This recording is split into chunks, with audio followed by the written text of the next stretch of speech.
Imagine a world outside the realm of the mundane, a world where sinister doppelgangers, supernatural entities, and horrors beyond our wildest imaginations exist.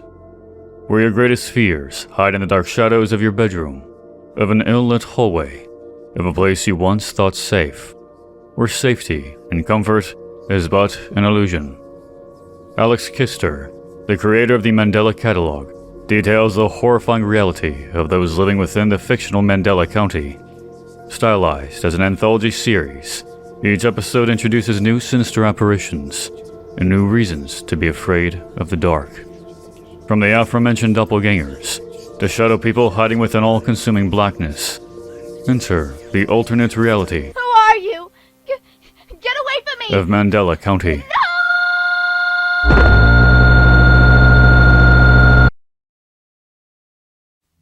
Volume 1. The T.H.I.N.K Principle.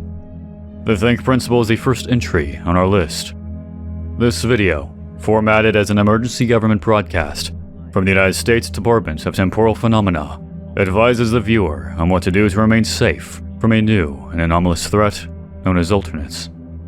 Should an individual find themselves face to face with a doppelganger, someone who looks exactly like them, or an entity with impossible biology, they are either to refrain from approaching or speaking with it, or attempt to kill the being. The video then switches to the T.H.I.N.K Principle itself. The T stands for tell. Tell an authority figure about your encounter. Hinder the alternate's movement. Identify the class type of the entity. Neutralize the alternate if safe to do so. And finally, know your place in reality. The video cuts to a section on the class types of the alternates.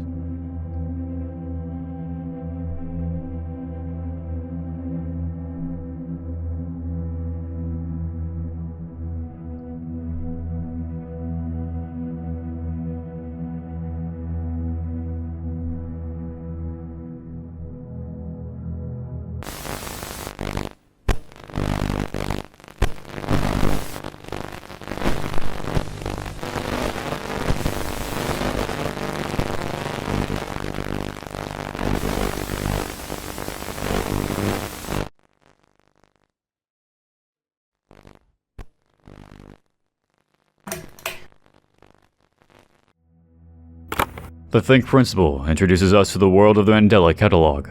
First, we are introduced to the fictional Department of Temporal Phenomena, a government department that seems to research and protect the public from supernatural and otherworldly phenomena. Additionally, these entities known as alternates in their various forms are introduced into the lore of the series. One of these forms, known as a doppelganger, is pulled from popular internet lore and various folklore tales. English speakers have only recently applied the term doppelganger to a paranormal subject, usually referring to a ghostly apparition and typically seen as a harbinger of bad luck. Many modern interpretations of the doppelganger entities typically have them as malevolent entities. Popular iterations of this trope include the story of the father checking on the daughter in the bed, only to find his real daughter underneath the bed or in the closet, depending on the version. And stories of a child being called downstairs late at night by a parent, only for said parent to stop them from going down. Alleged real-world interactions with doppelgangers go back centuries up until modern day. A quick Google search will yield several results for the phenomena. People claim to have experiences with twin strangers, ghostly apparitions, and other perplexing instances. These experiences, ghostly, perplexing, and even deadly, will be continually featured within the Mandela Catalogue. As one final note, the motto of the USDTP, Tempus Fugit, translates to Time Flies. Encounter A follows the perspective of two individuals labeled as victims 1 and 2, Mark Heathcliff and Cesar Torres. The following is a recording of the pair's phone call. Hey, it's Caesar. I hope it's not too late. No, it's fine. Don't worry. What's up? Are you alright? Yeah, it's not me, it's my mom. She's knocked out cold and I have no idea why. I'm on my way to the ER, but could you do me a favor? Yeah, of course. What is it? I just need you to come over and turn on the cameras we have set up. You know the ones that we installed after we were robbed? Oh, yeah. Would you mind if I asked why? Well, Well, she screamed really loud right before I found her on the ground. I just... Well, do you have your doors and windows locked? Like what the broadcast told us to do? Yeah, that's the weird part. Maybe she saw something? I don't know. Alright. I mean, it shouldn't be too bad. I'm just gonna switch them on and get out of there, though. You know how I feel about your house. Yeah, that's fine. One last thing. Try to get a good view of it. Okay. Alright, I gotta go. I'm almost at the hospital. Thank you. After Caesar's mother is found unconscious, he asks Mark to come to his home and turn on his security cameras. However, it appears that Mark feels uncomfortable inside the home, hinting at something deeper occurring within the household. The next section of the video details motion and sounds captured within the house throughout the ensuing night. Interior and exterior shots of the home are catalogued.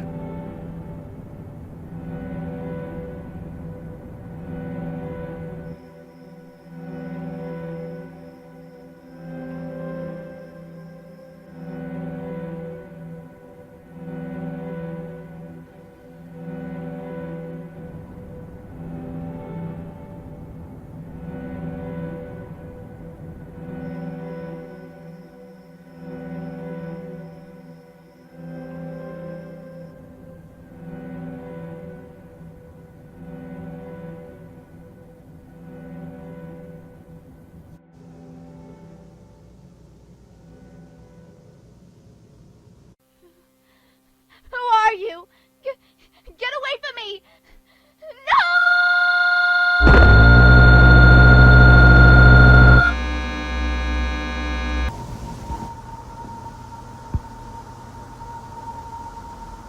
And outside of Mark's door, something horrifying. Let me in, Mark.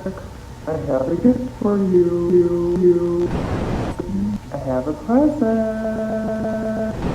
I have a surprise. I will not hurt.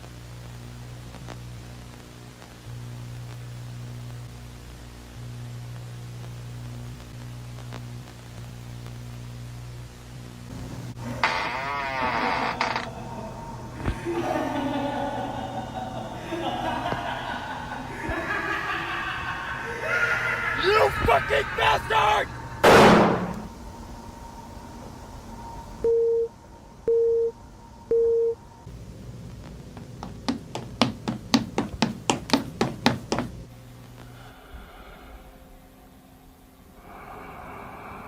Please hang up and try again.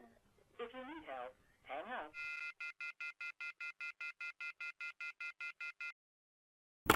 Encounter A reveals key information regarding the series. Taking place after the first video, wherein the US DTP broadcasts an emergency message, the video introduces a character we will hear more about in later entries, Mark Heathcliff, who, after being followed home by alternates from Caesar's home, appears to die. This occurs after remaining trapped in his bedroom with no phone call appearing to go through. With no other options left, Mark chooses the only one he feels he has left. Encounter A also establishes the widespread public knowledge of the alternates and the effects this announcement has made on daily life. Keeping doors and windows locked, fearing to traverse outside, anomalous and strange events occurring within homes, and horrifying apparitions haunting individuals. It is also interesting to note the situation leading up to Mark's traveling to Caesar's home. Caesar's mother appears to have had an encounter with something that knocked her unconscious. Despite this, Caesar is disturbingly calm about the situation.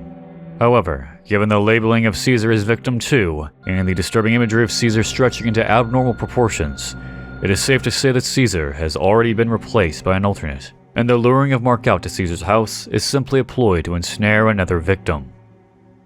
I'd like to point out the naming scheme in this episode as well. We have both Mark and Caesar, both possibly named after Mark Antony and Julius Caesar. It is interesting to note that Caesar was killed by those closest to him, similar to the Caesar in the Mandela Catalogue, due to his screaming and fainting mother likely instigating his death. And Mark Antony ended his own life at the end of the Battle of Alexandria, similar to how Mark in the series dies at the end of a standoff. The entry also lays the groundwork for establishing the series' setting and ambiance. First, this portion of the Mandela Catalogue takes place within the year of 1992, September to be exact in terms of this episode. The series also appears to utilize visuals and aesthetics reminiscent of the creepypasta era of horror storytelling. Hyper-realistic visuals, uncanny imagery, and horror provided in full without backing soundtracks of sound effects. All these evoke a sense of grittiness, for lack of a better term. The emergency operator call training details just that. An instructional tape designed to walk police officers through the steps of appropriately responding to a call. While at the station, a situation may occur where the local 911 dispatchers run out of operators to handle calls, so they are given to us instead. 3 categories are listed: police, fire, medical, and a 4th.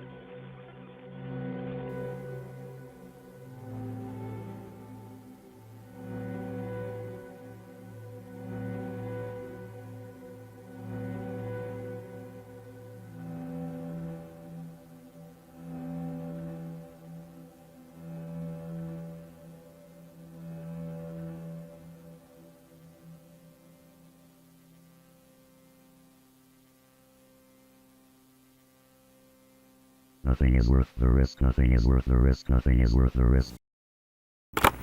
Emergency operator call training ends with the repeated phrase, "Nothing is worth the risk." The video reveals several bits of information in regards to the lore of the series. It appears that standard emergency operator call centers are being overwhelmed with calls, either from standard emergencies or due to temporal phenomena. When this occurs, on-duty police officers begin receiving calls. This almost seems as a direct response to the previous video, given that Mark was unable to reach an emergency operator. These officers are given 3 categories to respond to: police, fire, and medical. However, the final category, listed as encounter, advises, well, to not help at all. It appears that encounters with alternates are so dangerous and deadly that not even police are to respond to the call. The operator should avoid speaking too much in case they give away their fear. And now we circle back to the phrase, "Nothing is worth the risk." This seems to imply that the simple act of being heard over a phone will allow an alternate to find the individual on the other side. This would align with Encounter A, wherein the phone call, whether by an alternate or not, sends Mark to his death.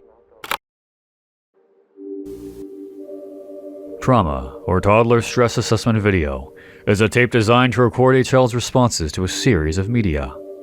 First, bird songs. Second, a baby laughing. Third, the sounds of sheep. The text, "Daddy didn't tuck me in, and there's a man in the closet," appears on screen before cutting to "A Scary Night" by Mark, age 4. "Daddy didn't check under my bed last night, so went to Mommy's room. I was scared. There was a knocking on the door. And the scariest part is walking by the dark room by the stairs, almost at Mommy's room. Then I saw a man in the corner. And then I fell asleep." The end. Section 2. Visual Media. A cat.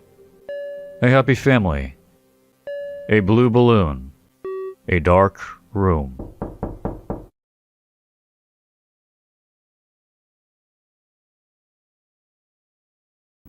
Trauma details a strange and surreal assessment of a toddler's stress level. The story told through the video, the one of Mark, who we can only assume is the same Mark as before, reveals that the strange happenings in Mandela County have been occurring well before 1992. As established in the first episode, we know that the Department of Temporal Phenomena was created in 1981. However, given the apparent age of Mark in the Encounter A video, we can make the assumption that this takes place before the creation of the department. This means these threats were around far longer than the department, but a sudden or gradual rise in temporal phenomena preceded the creation of the government branch. Mark also mentions that his father never came to tuck him in, and given the intruder seen within the house, it is possible that Mark's father is dead. What is interesting to note is that this apparent alternate did not harm Mark. Instead, It put him into a sleep-like state. Curious. Overthrown differs from previous entries. Instead of beginning with text, Overthrown begins with a biblical cartoon that details the birth of Christ. As the cartoon progresses, the narrator switches from a person to a synthesized text-to-speech voice. I am the angel Gabriel. I've come to bring good news. News? For me? Binary is conveyed through the closed captions, reading, I am the true savior. I must reverse the delusion. Joseph is next. Whatever God wants. The angel from before appears in Joseph's window. I will fool the shepherds. I will know their greatest fear. Wake up, Joseph. In the field, the angel appears. Do not be afraid, my dear shepherds. I have great news. I am your true savior. I know what you love. I know what you dread.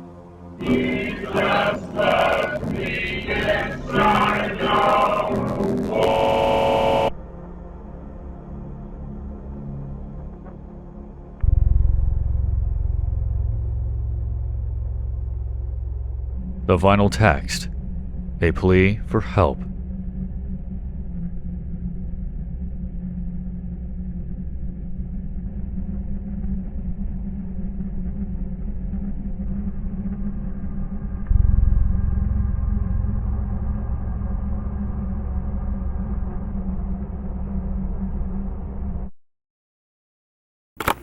Overthrown incorporates biblical retellings into the mythology. Instead of the typical biblical story of an angel relaying the birth of Jesus Christ as told in Luke 1:26-38, it is instead an alternate telling, one that has the supposed angel as an alternate that ultimately kills Joseph. This angel masquerades as the Archangel Gabriel, fooling the shepherds into believing its tale and subsequently gaining power and control over the population. In this alternate telling of the biblical tale, Lucifer, or a Lucifer equivalent, wins. The ending text reveals a plea for help from a regretful individual, either Mary or even Jesus being replaced by an alternate, who regrets falling for the lies of the false angel and becoming ensnared for all eternity. This allusion to Lucifer is strengthened through the quote, How froze I became, and powerless then. Ask it not, reader, for I write it not, because all language would be insufficient. I did not die, and I alive remain not. Think for thyself now, hast thou out of wit, what I became being both deprived. This quote is taken from Dante's Inferno. In this quote, Dante remembers how he felt upon seeing Lucifer for the first time, trapped at the bottom of hell within the icy ninth circle. Through this quote, Dante also reveals his belief that there is no greater sin than to rebel against God. And in Overthrown, Lucifer, or the equivalent to Lucifer, overthrows God completely and becomes a new ruling deity. As one final note, this angel is the same one seen within the Think Principle video, the original, unaltered version, unlike the one seen in Volume 1. I am inside your home. Intruder Alert starts with a man's face. The screen shifts to the Mandela County Child Endangerment Awareness Association, presenting Keep an Eye on Your Children. The video details methods of managing child behavior, including allowing the children to watch TV.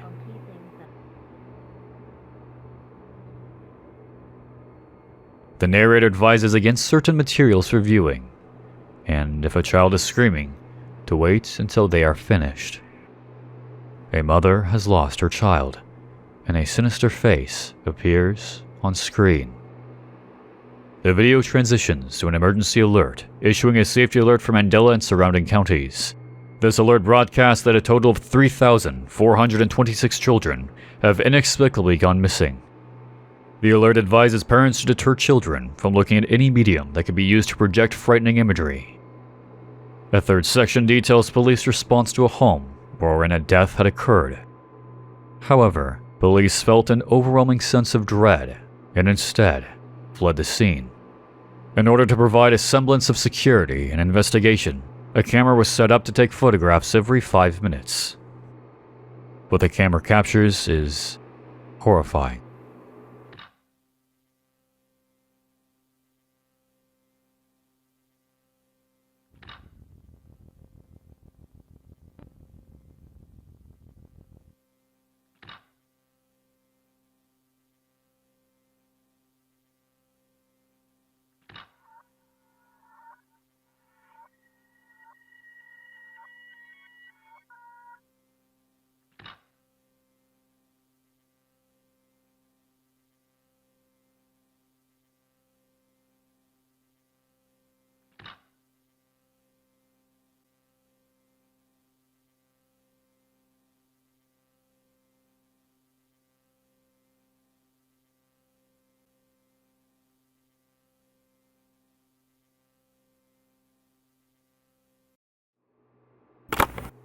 It appears that some powerful entity, described as being distinctly not an alternate, has begun the practice of kidnapping children through a broadcast of its own image. Whether this be through television, a mobile device, or some other media, this transmission of its own image has allowed it to grab children and pull them away. Where specifically is unknown. A total of 3,426 children have inexplicably disappeared after such a broadcast, causing the US DTP to issue an emergency safety alert. As we know, many alternates focus on psychological and emotional warfare. In this case, the kidnapping of children is one such ploy. Through the kidnapping of their children, this entity brings their victims to a low enough they may consider undesirable outcomes. This end result of the intruder's attack brings us to the final section of the video. Police officers outright refuse to enter the home, tying back to the emergency operator call training video, wherein they are advised to put their own safety first, as nothing is worth the risk. In this section, we see the after effects of a successful entity intrusion. It toys with their victim, even after their death. They broadcast their horrifying results in order to continue their campaign of fear, to spread their infection-like intrusions onto other individuals. I almost see it as behaving like ghosts within the Grudge series. It spreads from person to person, resulting in the death of all it comes into contact with. The video begins with a phone ringing. However, the call is unfruitful. If you'd like to make a call, please hang up and try it. Noah went out of his house for some fresh air.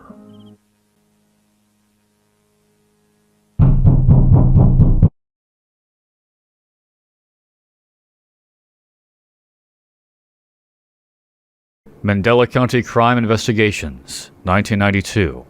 Heathcliff v. Altercation Evidence Real Case Number 00432. Agency, Mandela County Police. Collector, Lieutenant Thatcher Davis. Item number 017. Time, 3:21 a.m.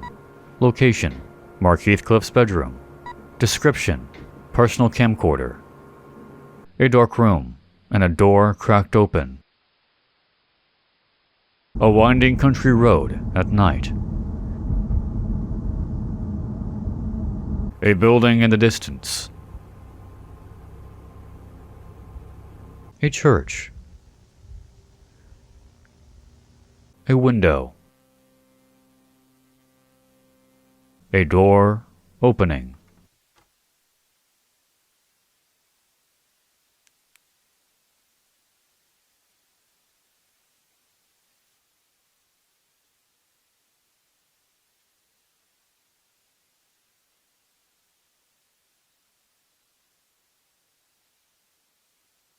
A TV lights up, and a face slowly scrolls into view.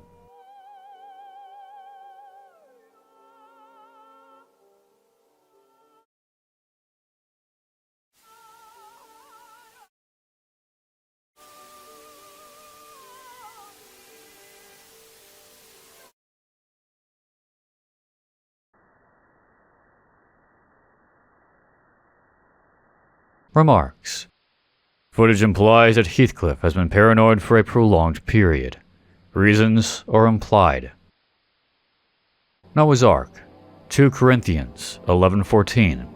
And no wonder, for Satan disguises himself as an angel of light.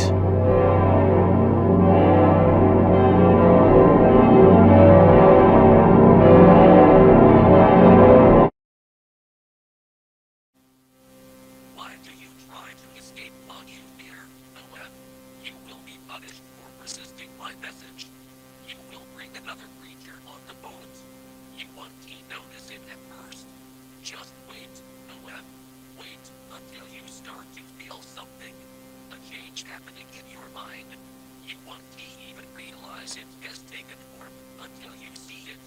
When you see it, there is no return. It will give you a message. It will be your last message. A message from USDTP. If you or a loved one has recently been affected by the result of exposure to analog television and mirrors, contact your local authority immediately. Financial compensation will not be available.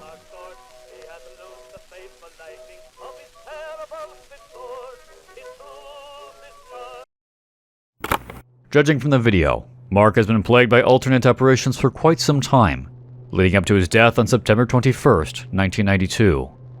One of the photographs taken on Mark's camcorder shows a date August 30th, so for at least 2 weeks, if not more, given the encounter he had as a child, Mark has been haunted by alternates. We see an image of a face appearing in a television screen, marking the second appearance of the intruder, the entity attacking through TVs. We also see that Mark is a religious man, which adds to the growing elements of Christianity mixed into the series' lore. On the topic of Christianity, the telling of Noah's Ark differs in this iteration. Noah has been giving a message from this false angel through a knocking in the sky. The text, Type 2 detectable, appears faintly on screen, tying back to the Think Principle video, wherein Type 2 is a false angel shown in this episode. This false angel, our Lucifer, or Lucifer equivalent in the series, appears angry with Noah for constructing the ark.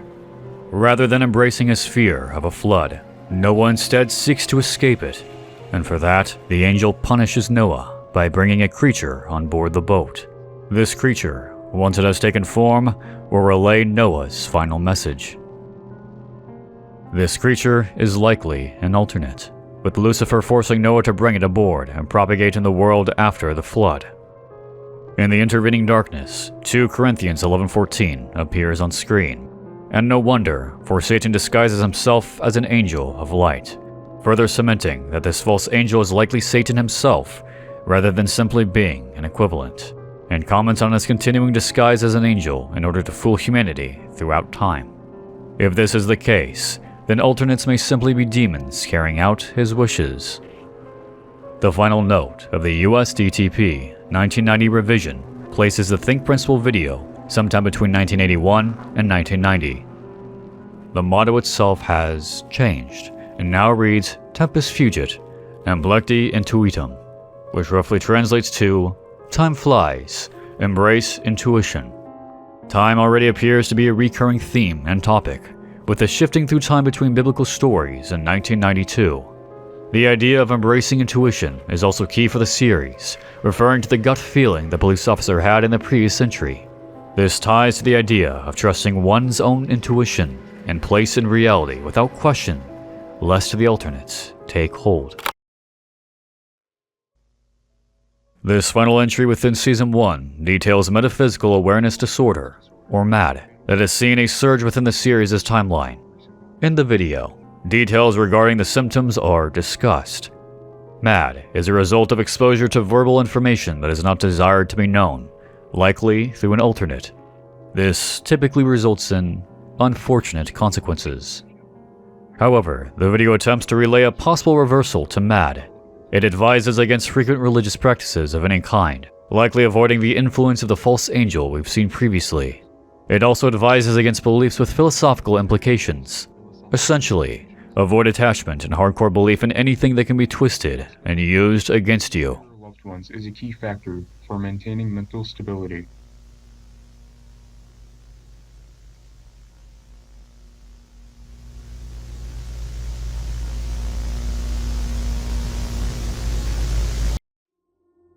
The video establishes that the early alternate outbreak began in either 1981 or 1982. It appears that the only way to truly overcome M.A.D is to overcome the fear itself and embrace the knowledge the alternate gives.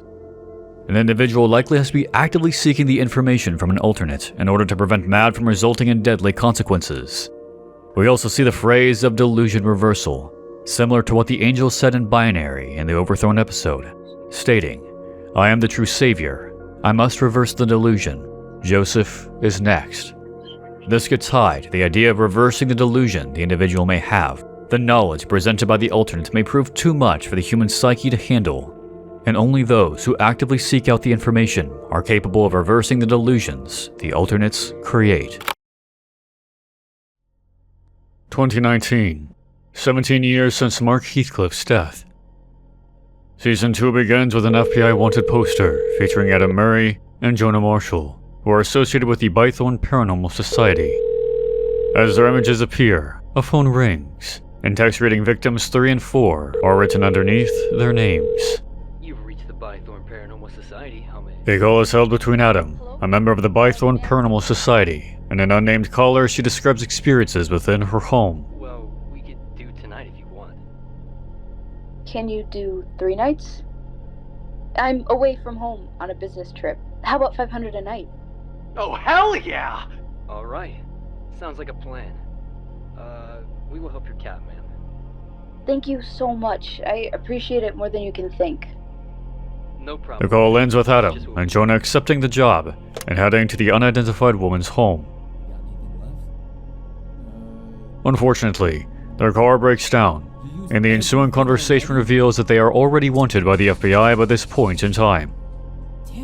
Eventually, the pair make their way to Mandela County and towards the home in question.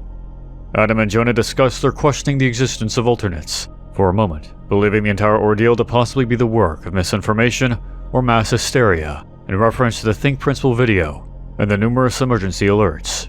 Right? Half of me think there aren't even alternates, and the mayor was just too stupid to just make that entire infographic. Yeah, but like, why are we getting so many calls about alternates in the first place? Well, maybe it's mass hysteria, right? However, this momentary lapse in belief quickly subsides. As they ride, they mention the outlawing of certain electronic devices that could possibly relay the image of the intruder, a callback to the trauma episode. The pair mention how they are breaking the law by investigating the alternates and carrying out paranormal investigations until eventually they arrive at the house. Night 1, January 12th, 2009, 11:45 p.m. The first night features little activity, though a locked door is noted. However, the second day begins with Jonah mentioning how the longer he stares at the house, the more he does not want to be within it. Can you suck it up for 3 nights? Suck what?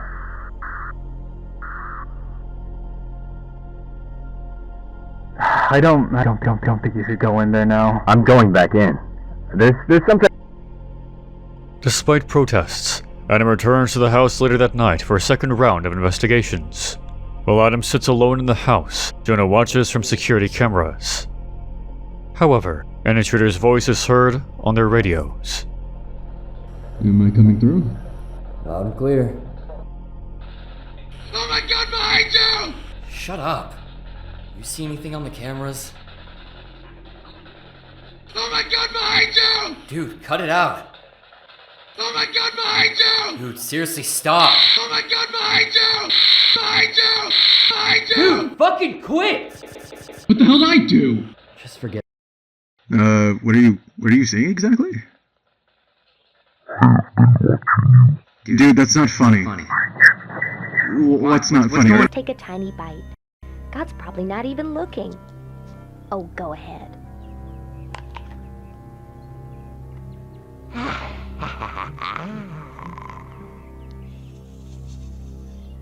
I don't know. It was good, but suddenly I feel kind of scared. After the screen cuts to black, a message appears in the captions. Patients report multiple sleepless nights after their symptoms initially became apparent. It is not difficult to avoid, however.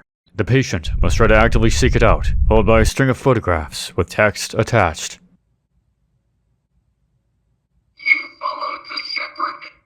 You are a fool.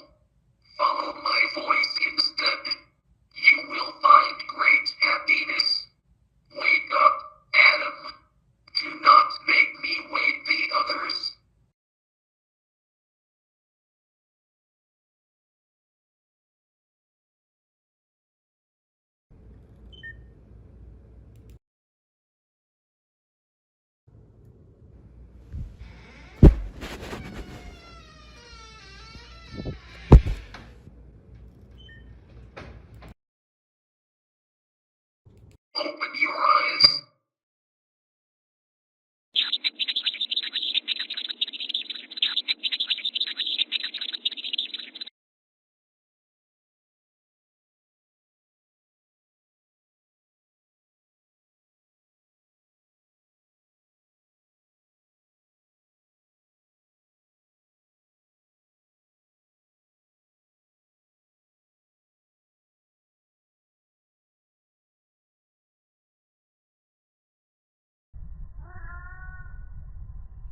Did you just pick that up?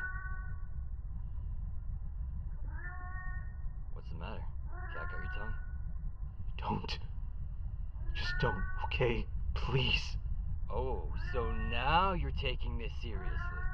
Dude, I don't know what you want from me. I'm as serious now as I've ever been. This whole time, huh? So you fucking with me was you being serious? I get that I screw around sometimes, okay? But that's just what I do. Well, maybe it shouldn't be. Look, man, I'm just devastated that I'm not as broken as you still are with everything that's happened, and I'm sorry that I can't keep helping you carry this burden. What does that have to do with anything? But I'm reaching my fucking limit here. These things have taken so much away from us, yet you still run to them every chance you get. No, I don't. Fucking listen to me! You're not invincible, okay? I know you thought that when we started doing these fucking death marches. And nothing happened, and I get it, but this right here is real, and you should know that more than anybody! What's that even supposed to mean? I wish we never looked for your because she is dead and gone, and we were never gonna get her back. What did you just fucking say to me? And I'm sorry that these are the lives that we lead today, but Adam, if you walk down those stairs, you'd be joining her. And if by some miracle you come back out, I don't think you'd be yourself, and I'm telling you right now that I won't be here to confirm that. Well then just fucking leave then! Leave! And with that, Adam heads downstairs.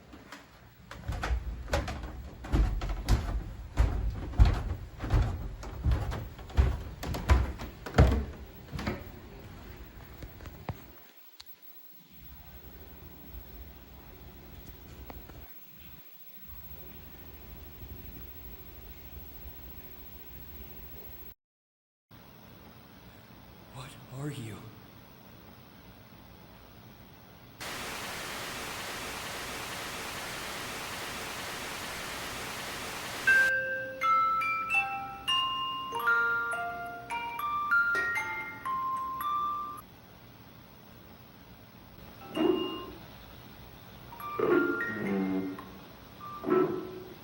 I did the right thing. Nobody is coming to help you.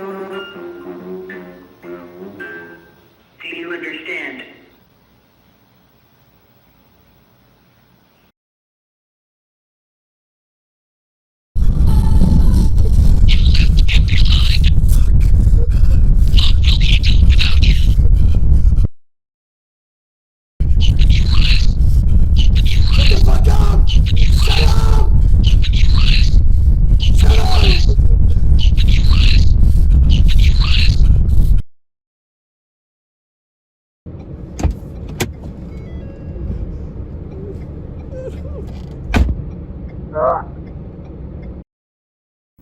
Season 2 introduces a sizable jump in time, moving from 1992 to 2009, continuing to play with the motif of time and time passing. In this 17-year time span, a lot has happened. First, it seems as though filming and seeking out of alternate or paranormal activity is strictly against the law. If the theory of the alternates spreading from person to person like a virus holds true, then it would make sense that any and all attempts to seek out the alternates would be halted by the government. Not only this, but certain electronic devices, such as analog television sets, have been outlawed by the government due to the appearance of the intruder through transmission hijacks and reflections. It would seem these tactics are somewhat effective given the fact that life has gone on these last 17 years. The mention of a mayor being involved seems to indicate that this is a more localized occurrence than previously thought. Rather than being a national or global pandemic, it is instead focused on these few select counties, Mandela being one of them.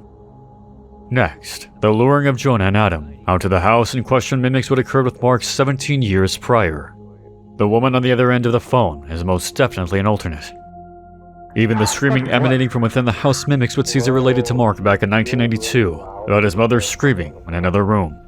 Along with this, the house that Jonah and Adam enter into used to be Caesar's home back in 1992.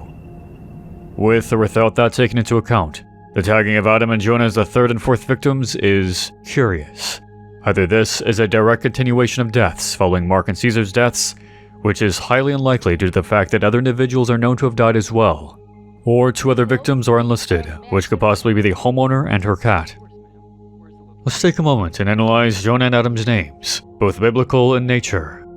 Adam, as we saw briefly in the episode, alludes to the story of Adam and Eve. In the Garden of Eden, both Adam and Eve are tempted with the fruit from the tree of knowledge, both being coerced by Satan disguised as a snake. Both partook in the forbidden fruit.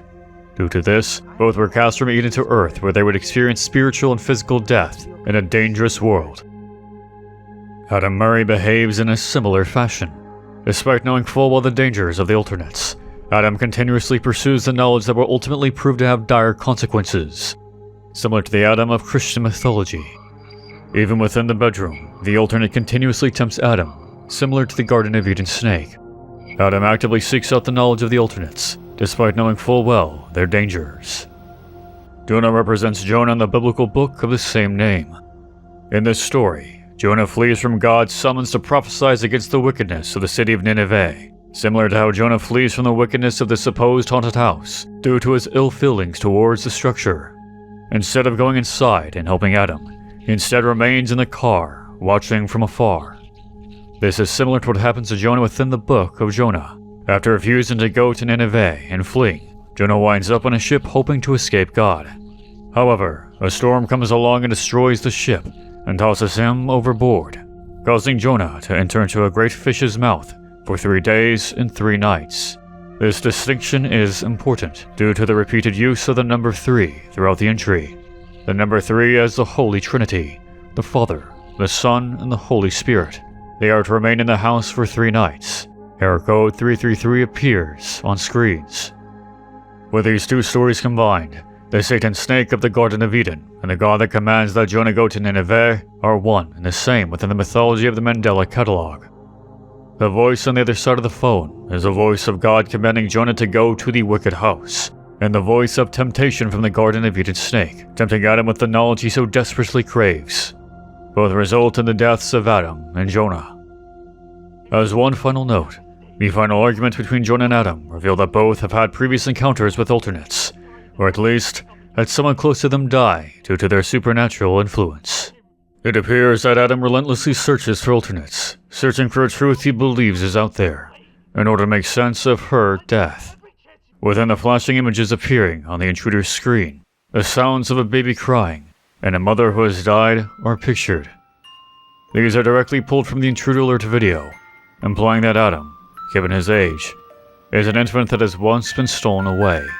How he has returned is unclear.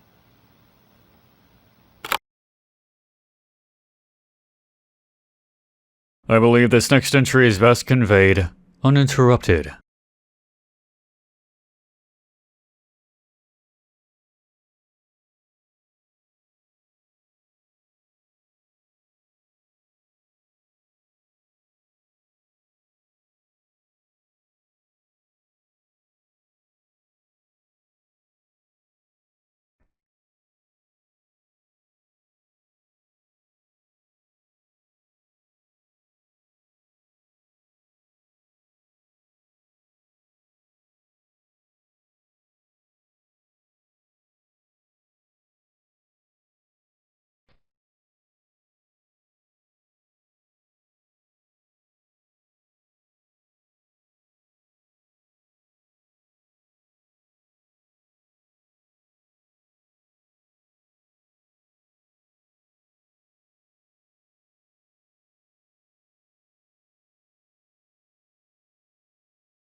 Stylized as yet another homemade video during the era of Windows Movie Maker.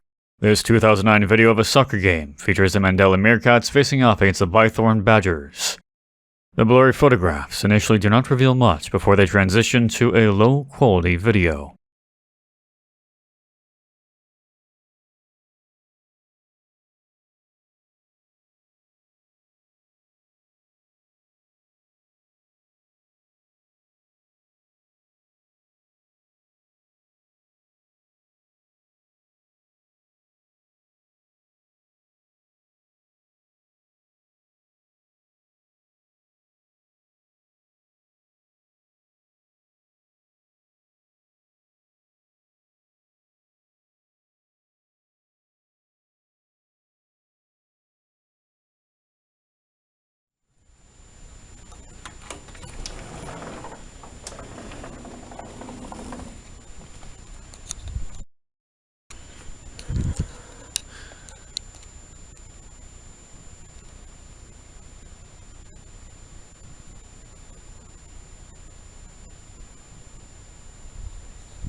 The two entries provide background for the person who previously occupied the home prior to Adam and Jonah's ghost hunting adventure.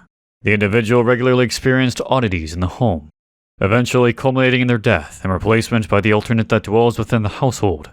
This alternate then lures the pair out to the house and kicks off the events of Volume 2.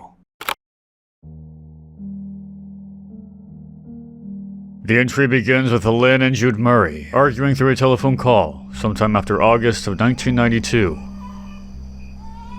Shh, it's okay. It's okay. What's wrong, honey? Everything's gonna be okay. There's no need to cry.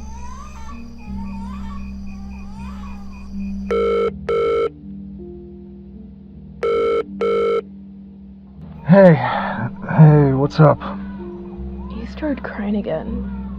Same time, I don't know what to do. I'm sorry, I just don't know how to help you anymore.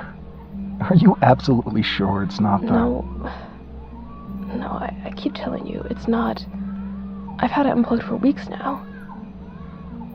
I mean, I guess I can come over and help you figure it out. Are you free tomorrow night? Tomorrow night? You promise you'll actually come over this time?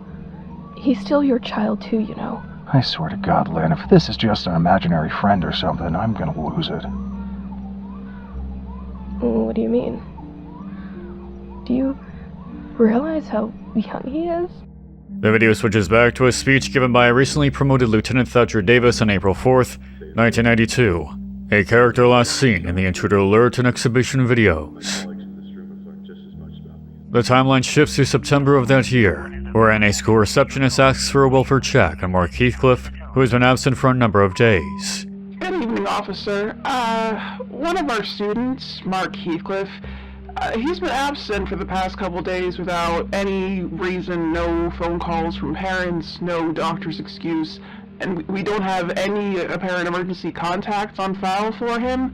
If you could have someone pay a visit to the 3 Avenue and make sure everything's alright, it would be much appreciated. Thatcher then responds to this request, arriving in Mark's home. Sheriff's Department, open up! Police, open the door! Heathcliff V. Altercation evidence real case number 00432 appears on screen. A television screen. And Mark's body. Several spent casings litter the bed. A single cassette tape sits atop the television set. A copy of the Holy Bible. And a notebook that reads, Reassurances. God bless all. You do realize you just got promoted, right? You don't have to work on this bullshit case anymore. Listen, I got a lead. Okay?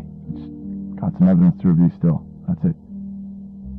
I'll believe it when I see it. See you later. Alright. Lock the door on the way out. As he scrolls through the evidence collected, fingerprints for an unnamed individual, likely our Caesar alternate, and for Mark appear on screen.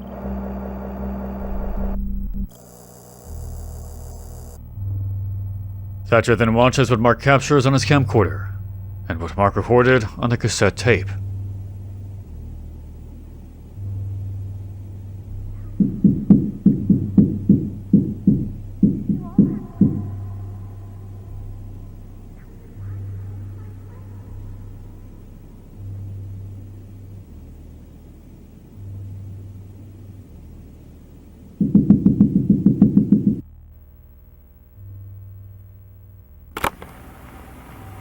You need to open the door. No. I am not going away. What time is it? It's just after 8. I'm nervous for the time. Don't be nervous about the time. You have loads of time.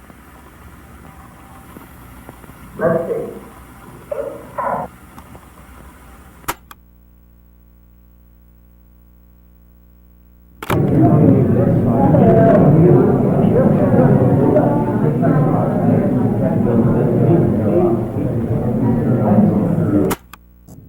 Next, sections of the Book of Reassurances are read.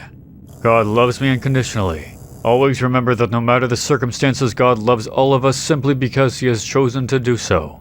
He loves me when no one else loves me. I am at peace. Today is a day that I need God's love more than anything. I am alone and need to feel the warmth of His love and reassurance. My Lord, I am afraid. I beg for your love and protection against evil. I have no chance anymore. The cops never came for me. Nobody came for me. Whoever is reading this, please stop it before it does this to anyone else. Who have I been praying to all this time? Repeats and repeats.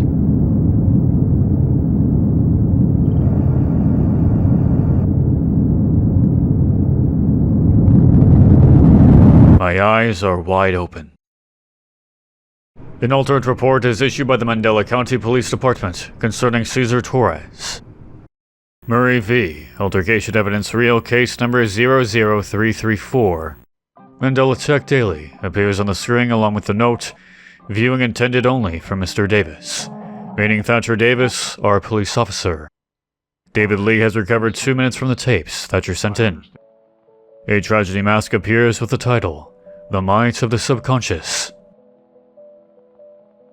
Oh, hello. Would you like to know a secret of mine?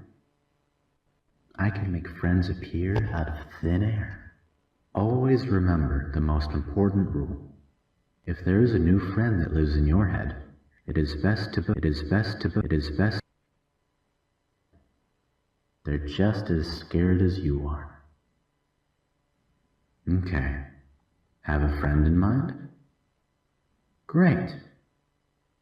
I think it's time to meet your new friend. Now just close your eyes and think really hard about your new friend. Can you keep an even bigger secret? I think it worked. Your new friend is somewhere in your house. Now it's up to you to go and find them. Thatcher Davis, acting as an emergency operator, receives a call from Jude Murray. 911, what's the emergency? Please, you gotta help me. There's someone in my house. I don't know what to do. I don't even know what they got inside. I've had my doors and windows locked for months. Alright, just calm down, okay? We'll get this figured out. You need to stay quiet. Are you hiding? Yes. Does this person have a weapon? I don't know. I can't tell. Does this man resemble anyone you know by chance? No. What? I have never seen anyone in my life that looks anything like him. That can't be right. That doesn't make any sense. What?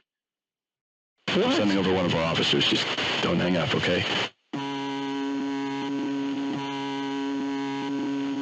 I just got a 10:15. I'm heading over to the place now. Damn it. Okay. I apologize for the silence, sir. What's your address?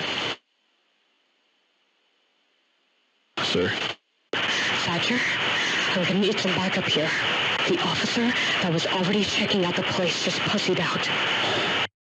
Jesus. Okay. Bruce, what's the address?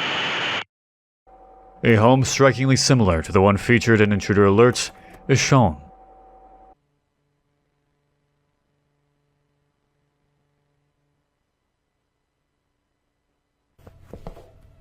The perspective of Thatcher and Weaver, drawing closer to the sounds of music. You hear that, right?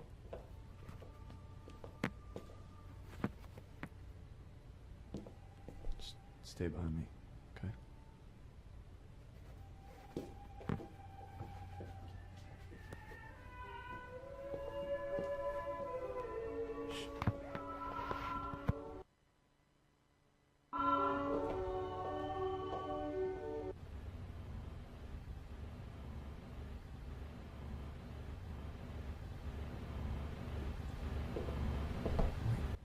Someone's fucking on the camera.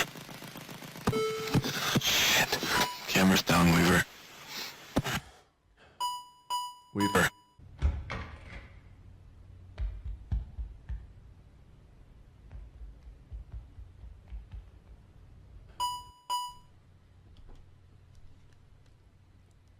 Hello? Hello? Identify yourself. Identify yourself. This is a police investigation. I need you to identify yourself. Police investigation. I need you to identify yourself. Look. Look.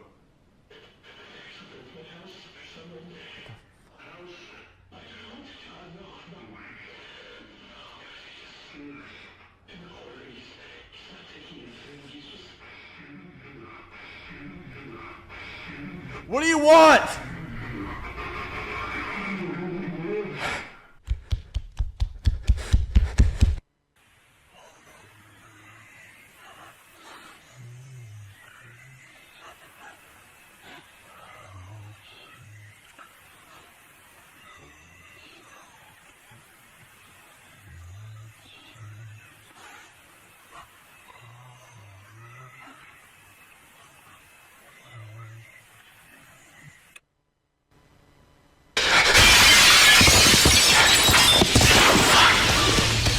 If you're still in there, I'm gonna find help, okay? Just meet me at the station. We cut away from Thatcher back to the Mandela Police Department. Thatcher radios in for assistance from Bythorn County Police, but a rather hostile response is given. 1078, requesting backup. 1018, requesting assistance from available Bythorn units.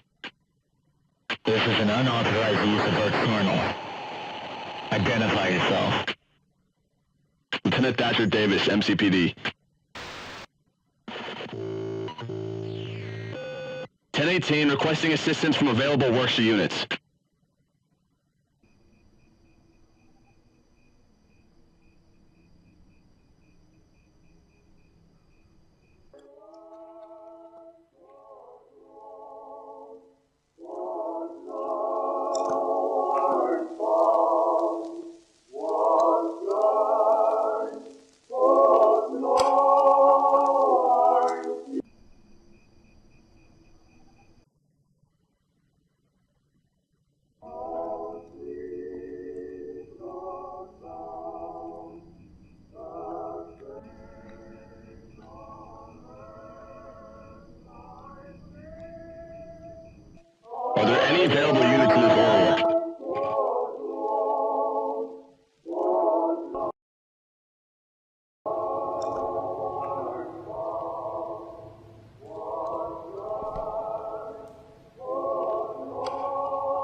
don't share animals because...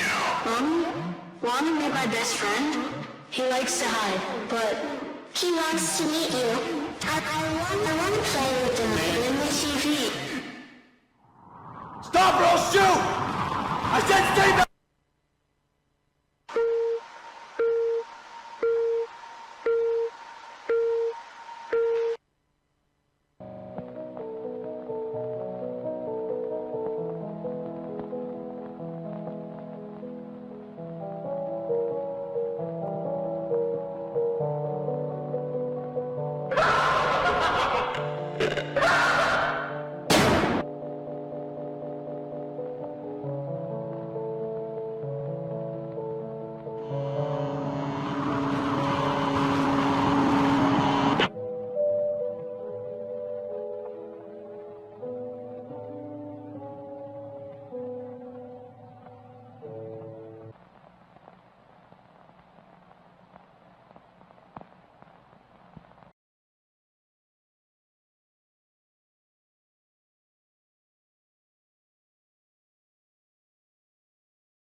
There is a lot to unpack in this entry. The naming scheme of Volume 333, the Father, the Son, and the Holy Spirit, already signifies the heavy religious undertones and imagery that will be present within this story. The entire narrative takes place throughout the year of 1992, ranging from April up until September. The story itself follows recently promoted Lieutenant Thatcher Davis, while providing more background information on Mark Heathcliff's death, as well as establishing Adam Murray's motivations. Lynn and Jude Murray, characters first seen within the Intruder Alert video, are no doubt Adam's parents, signifying that Lynn is the she spoken of in the Volume 2 video. The religious imagery and allusions continues in this episode. A copy of the Holy Bible, Mark's Book of Reassurances, the recurring music of Amazing Grace, and the altar at the end mimicking the crucifixion of Jesus. The mimicry relates to the taking over of Christianity through Lucifer's subterfuge. Within Mark's Book of Reassurances, his gradual mental decline is catalogued religiously, eventually leading to his total mental collapse and termination. He asks the question of, "Who have I been praying to all this time?" pointing towards the replacement of God and/or Jesus by Lucifer. This reliance on religion is also an indicator of M.A.D, where an over-reliance on religion and religious imagery are key indicators for individuals who will succumb to M.A.D. Finally, Mark's eyes are wide open, a reoccurring action necessary for the alternates to truly take hold, while also signifying Mark finally seeing the truth of who he has been praying to all this time. Let's take a moment and discuss Mark. Previously, I had drawn the comparisons between Mark to Mark Antony and Caesar to Julius Caesar. While this comparison is still valid, Mark's characterization also aligns with Mark from the Gospel of Mark. Mark's Gospel stresses the deeds, strength, and determination of Jesus in overcoming evil forces and defying the power of Imperial Rome. This would explain the continuous religious imagery related to Mark, including attending church, having a Bible, and so on.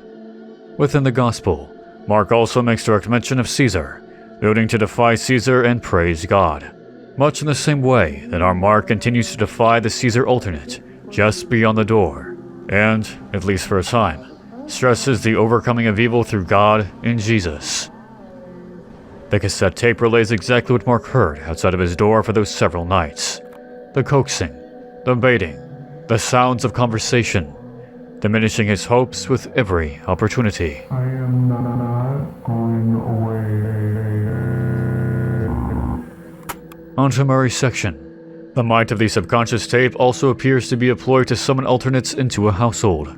Whether this is done through manipulating the imagination of the individual, or through ingraining a sense of fear through the imaginary friend being somewhere within the household, the video sets out on inviting the alternates into the home. It appears that this tape allowed the Caesar Torres alternates seen within the video to appear within the house, along with the intruder.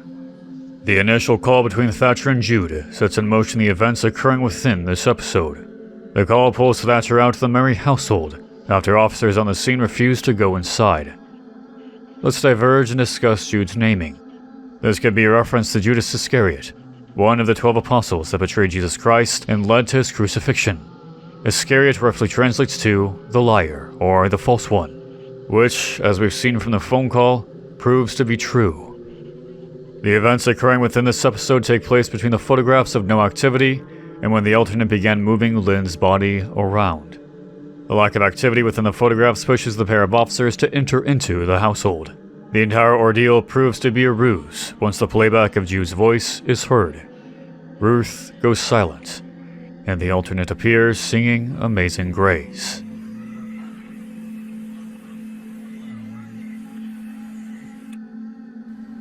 The usage of Amazing Grace is both interesting and truly haunting when applied to the scenario playing out. The original interpretation of Amazing Grace points towards forgiveness and redemption regardless of sin committed, and that despair can be alleviated through the mercy of God. However, in this context, the lyrics come off as mocking an individual for praying to a higher power, similar to how the Caesar alternate in Mark's home diminishes his faith. The usage of Ave Maria as Thatcher and Ruth enter the home adds to this. The lyrics of this 1825 composition detail a prayer to the Virgin Mary, blessing her and her womb which carries Jesus Christ. Taking the events that had just unfolded within the house, with the infant being stolen and the mother dying, the usage of Ave Maria again mocks the birth of Christ, and further adds to the deconstruction of religion within the series. It's all about demoralizing and wearing down the individual through the psychological warfare. Having this reliance on religion is essentially free real estate for these emotionally manipulative beings. In terms of Thatcher's radio for help, there's no way for Bythorne and Workshop to know for absolute certainty that they are talking with a true Thatcher and the MCPD, so they respond with radio silence. I would say this is in accordance with the emergency operator call training video, wherein operators are advised, nothing is worth the risk. As he continues to radio for any kind of help, the sound of Amazing Grace gets louder and louder within the station until the alternate appears. It mimics the voices of Ruth, and others he's either left behind or failed.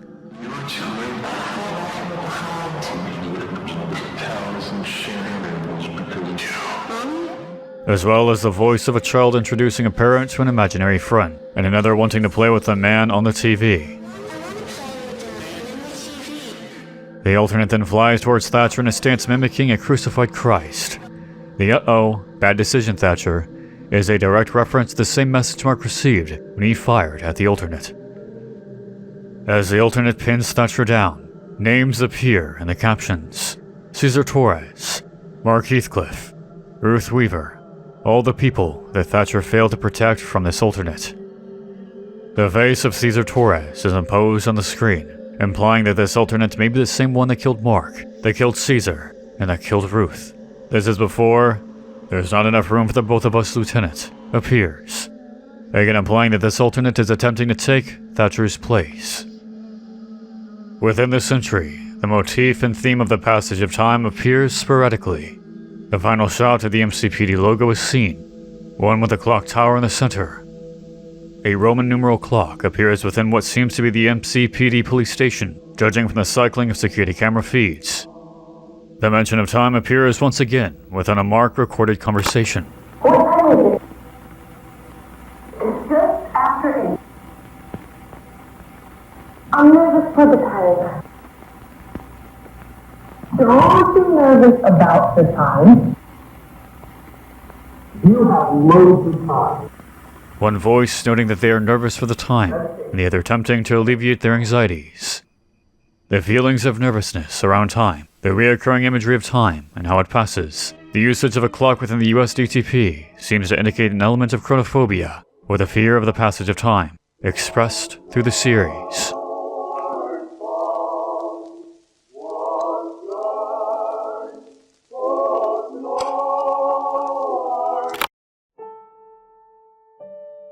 The final entry so far begins with a shot of the MCPD logo against a setting sun. The voice of Thatcher is heard over a cassette tape labeled "Thoughts About the Ordeal," taking place after the events of Volume 333. I won't stop till I've taken everything. Everything I loved. Everything I cared about is gone. I'm scared, but I can't show it. I can't show any fucking weakness, because if I act human, if I act like this is fucking bothering me, they're gonna lose hope. Everyone's gonna blame me for this. Everyone doesn't know what to do. No one knows what to do. I don't know what to do. Nobody knows what we're doing. And all these missing people. They blame us for not finding them, but we don't know where the fuck they went. They don't realize that we're in the same fucking boat as they are. That thing took something from me. I feel different. Seeing a perfect copy of you just walk away, back out into the world.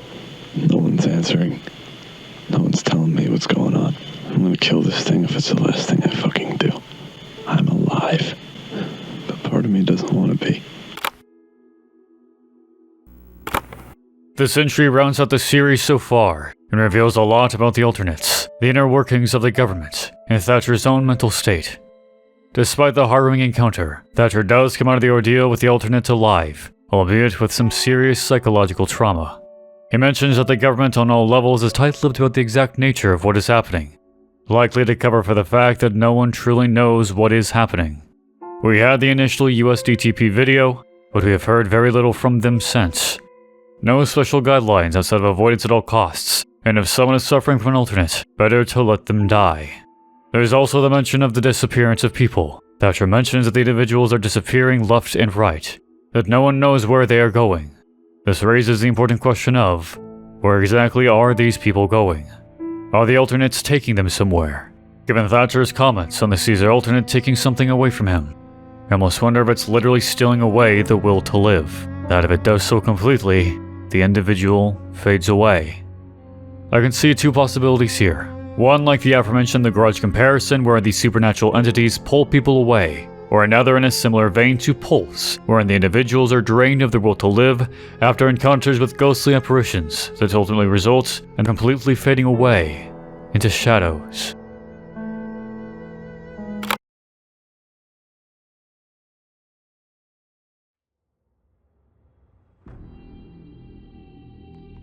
During biblical times, Lucifer encourages Adam and Eve to eat from the tree of knowledge, instigating the events to follow.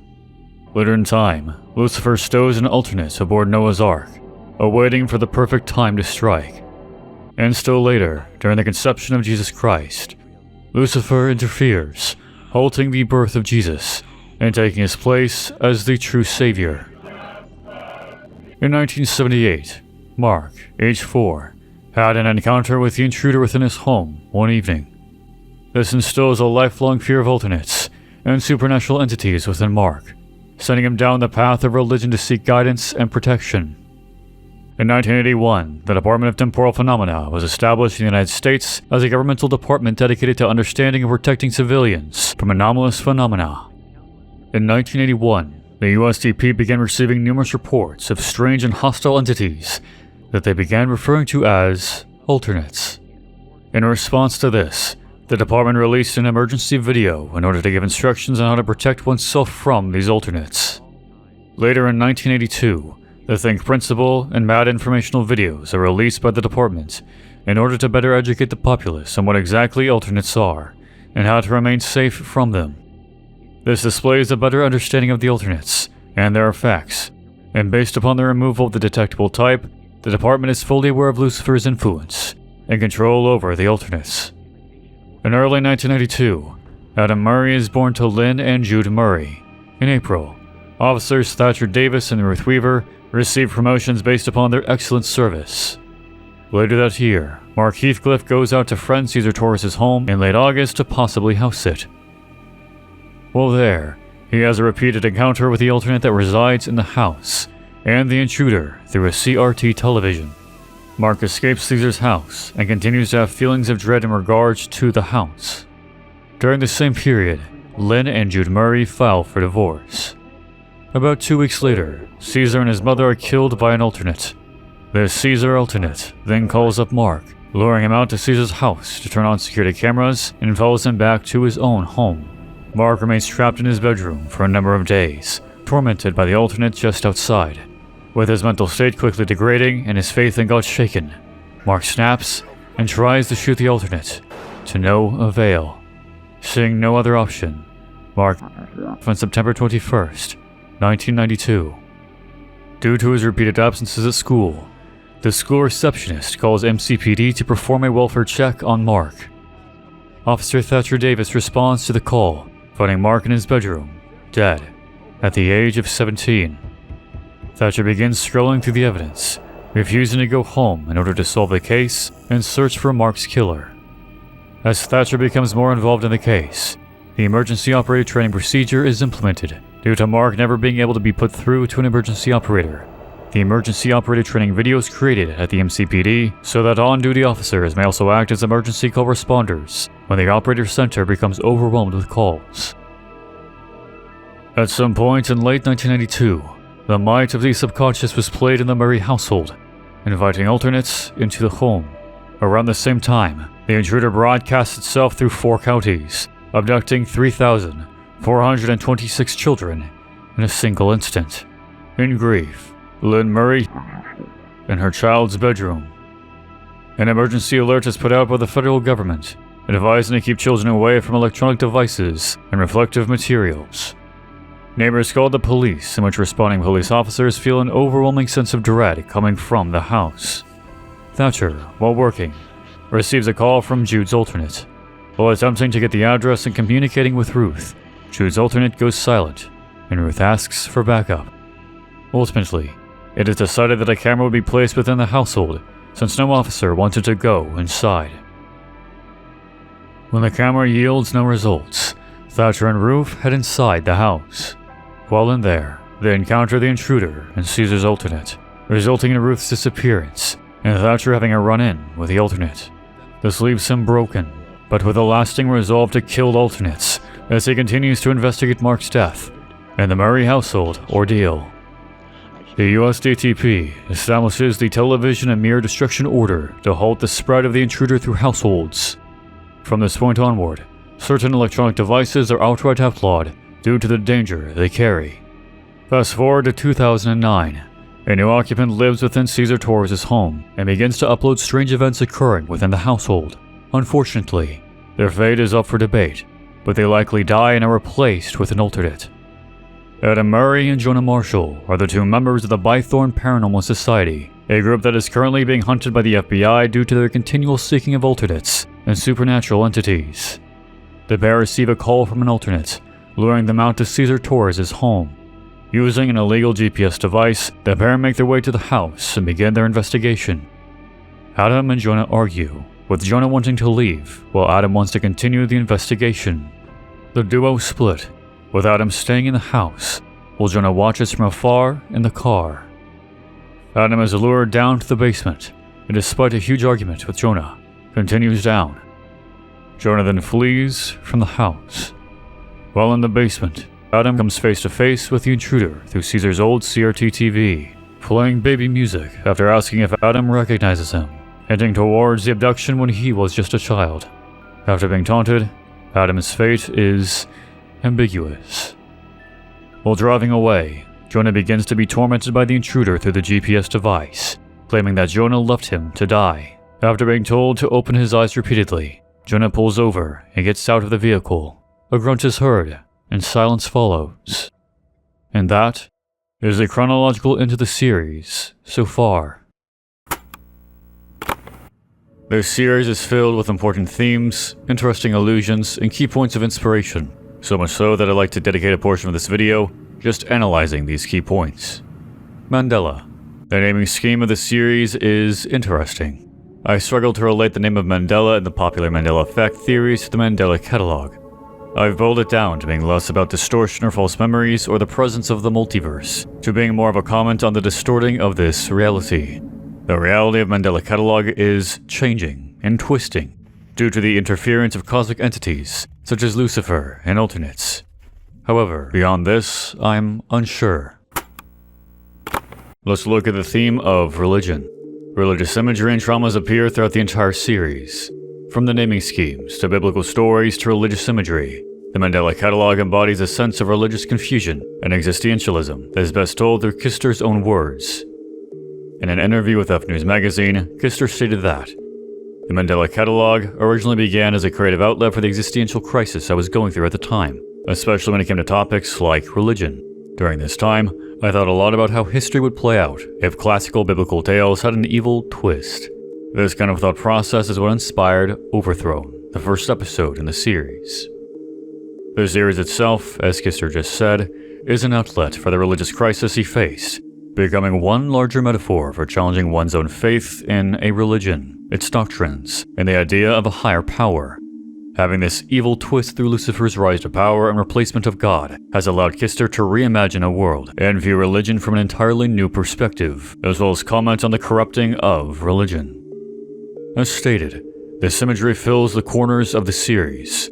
The naming schemes of Mark and Caesar could be argued as religious imagery, the presence of Lucifer's rise to power and overthrown, and the quoting of Dante's Inferno, the introducing of alternates through Noah's Ark, and Satan's deception, the pushback against religious imagery within metaphysical awareness disorder, the naming scheme of Jonah and Adam as they relate to biblical stories, and the near entirety of Volume 333. This final volume no doubt contains the most intense religious imagery, ranging from the Bible itself, mimicking the crucifixion of Christ, and the use of Amazing Grace and Ave Maria. The series serves an excellent metaphor for the internal religious struggles many people, regardless of religion, face every day. Time. Time is a recurring motif and theme throughout the series. The mention of time, the imagery of clocks and logos of organizations of authority, the actual passage of time throughout the series. The concept of time is briefly mentioned here and there, mostly referring to past events and characters' lives. The time anxiety mentioned in Volume 333, and days, weeks, and months of isolation felt by characters as they protect themselves against the alternates. Roman numeral clocks appear sporadically throughout the series. The most notable appearances are on the logo of the Mandela County Police Department, through a clock tower, and the logo of the Department of Temporal Phenomena, along with the motto Tempus Fugit, or Time Flies, and within the MCPD office, with a Roman numeral clock on a wall. Finally, the shifting of time periods lends itself to this motif of time as well. This series shifts itself around quite a bit, going from biblical periods to the 1980s, 1992, 2005, and the latest being 2009. What further adds to this motif of time is the fact that the Mandela Catalogue's original name was the Time Shift Archives. The question that has been on everyone's mind for a while is, what are alternates? What do they want? What are their goals? How do they spread? How exactly do they function? We know that there are several types of alternates. Doppelgangers, which mimic the appearance of an individual and inflict psychological harm upon their victims. Unspeakable, previously known as detectables, which refer to Lucifer himself. And unnamed, are also called flaw impersonators, who are alternates that are very clearly inhuman. Competing sources argue that the intruder either is or is not an alternate, though the Intruder Alert video seems to indicate as such. Regardless, some fans refer to it as a tulpa that is able to transmit itself through electronic devices, though this confirmation into canon exists in a post that I cannot find. Through this video, I mention a few points of comparison to other supernatural horror media. The Grudge, Pulse, and even The Ring come to mind when watching this series. Elements in The Intruder appear directly pulled from entities within The Grudge and Pulse, appearing as both a black smog capable of interacting with the physical world in some instances, and as a signal of sorts, able to be transmitted through electronic devices. How exactly the Intruder has kidnapped over 3,400 children is unclear, and where they went to is even more up for debate. However, if Adam Murray is the child of Lynn and Jude, then at some point, some of them had to have been found or reappeared. And that raises an important question. Where do the missing people go? Are they transported to another plane? Evicted from reality? Do they fade away completely? Again, comparisons to The Grudge and Pulse can be made. Some alternates make their victims vanish entirely, similar to how entities within The Grudge operate. They select their victims, spread like a virus from person to person, lure people out to locations, kill and pull them away to someplace else entirely. This transmission from person to person would also align with the lack of police involvement, knowing full well they would be enduring the wrath of an alternate should they intervene. However, Thatcher's comments on the Caesar alternate taking something from him reminds me of elements from Pulse. In this film series, ghosts, able to materialize in the presence of and through electronic devices, sap away at a person's will to live until they fade into a literal shadow. The ghosts lure people to locations where others have died. They do not physically harm an individual, and they attack through psychological torment until the victims either commit or fade into black smudges. Alternates in the Mandela Catalogue operate within the same principles. They lure individuals out, attack through psychological torment, and push their victims into or make them disappear entirely. While the comparison holds up, the fading into black smudges does not quite explain the disappearances mentioned. It is also possible, in keeping with the Mandela naming scheme, that the alternates themselves, or at least certain alternates such as the Intruder, are reality warpers. They literally cause Mandela effects to happen, fully erasing people, changing memories, all in an effort to further their psychological torment. However, this is just speculation. Perhaps in the future, we will see exactly where and how these individuals disappear. Kister successfully relays a horrifying story. A story where hundreds of thousands of fans are ensnared in the ongoing narrative, where sinister doppelgangers hide in the darkest shadows of your bedroom, where simple devices are not safe from unwanted intruders, where the foundations of religion are built upon millennia of lies and deception. Alex Kister writes tales interwoven through time, but linked to the same nightmarish entities, the alternates. The Mandela Catalogue truly breaks grounds and delivers a simple yet incredibly effective tale that any horror fan can ingest and enjoy with no issue. While the series is not complete, I do hope this analysis video has helped to shed some light on the mysteries of the series, by providing an in-depth look at the themes and references present in the videos, and by providing some possible explanations and theories for the long-lasting mysteries of the Mandela Catalogue. If you agree or disagree with some of my comments, and if I missed anything, please leave a comment letting everyone know. I'd like to take a moment and thank everyone who has worked on the series. Massive thanks to Alex Kister for creating such an incredible series. I would also like to thank the additional cast that supported the creation of the series. Andrew Long, the Procrastinator, as Cesar Torres in the Alternates. Michelle Stroig as alternate voices. Ty Osborne as Adam Murray. Gabrielle Lennon as Jonah Marshall. Faith B.Q. Cunningham as additional voices in the series. Thorne Baker / Teenage Disaster as Thatcher Davis, as well as composing the two of us, and providing the animation portions of Volume 333. B. Fruit Masseuse L as Ruth Weaver. Lighthouse as Lynn Murray. Michael Vale / voiceover Requiem as Jude Murray. Emily Hannock as a school receptionist. And Aiden Elliott as a Bythorn operator. Thank you all so much for your hard work and dedication to the series, and I look forward to seeing more in the future. Thank you for watching.